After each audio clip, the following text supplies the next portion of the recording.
given that x varies inversely with y. So if x is equal to 8 when y is equal to 2. So find x when y is equal to 4. So in solution, using this formula, xy is equal to k. So substitute 8 times 2 is equals to k. So the final answer is 16. So using that formula again, substitute na to. So kaya na naman value sa k. So x is equal to k over y. So 16 over 4. So the final answer will be 4. So B. 1. Number 13. An observer measured the angle of elevation of a building from X on A level ground as 32 degrees, moving 100 meters closer to the building. The angle of elevation was 47 degrees. So the question was find the height of the building. A. 157.23 meters. B. 147.74 meter, C. 132.98 meter, and D. 165.22 meter. In solution, using tan times 32 degree equals to h over x plus 100. Then tan times 47 degree is equal to h over x. So, transpose nato ang h. So, nasa h is equal to x times tan 37 degree. Tapos, transpose sa h is equals to x plus 100 times tan 32. So, the final answer is 149.74 meters ang height.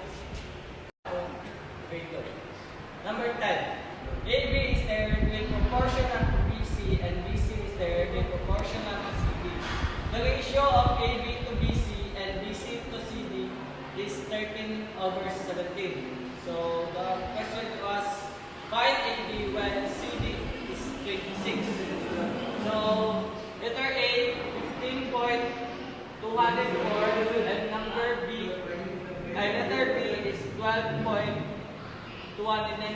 and letter C is 16.932 and letter D is 10.334. In solution, using AB times CD, so for AB is 13 over 17 and CD is 17 over 20. So the answer was 13 over 26. AB is equal to 13 over 26 times 26. So 13. So let the CD 26. So BC is equal to 13 over 17 times 26. So the answer is 19.88.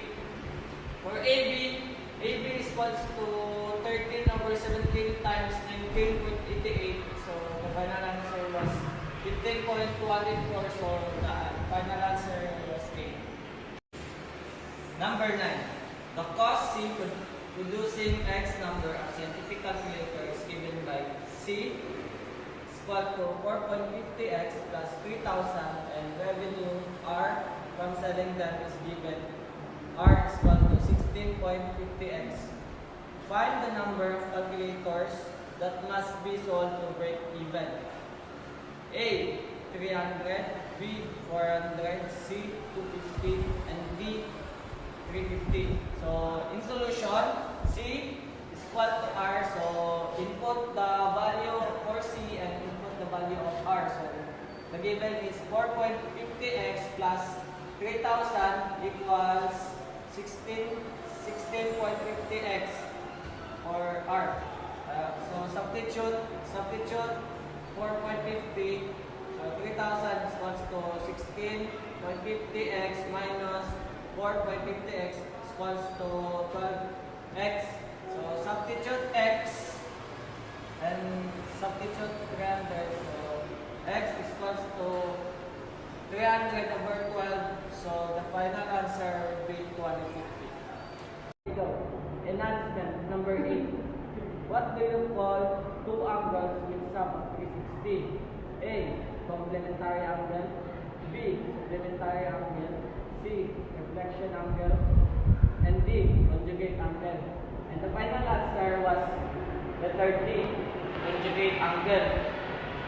Conjugate angle has two angles with sum of 360. And why others are wrong?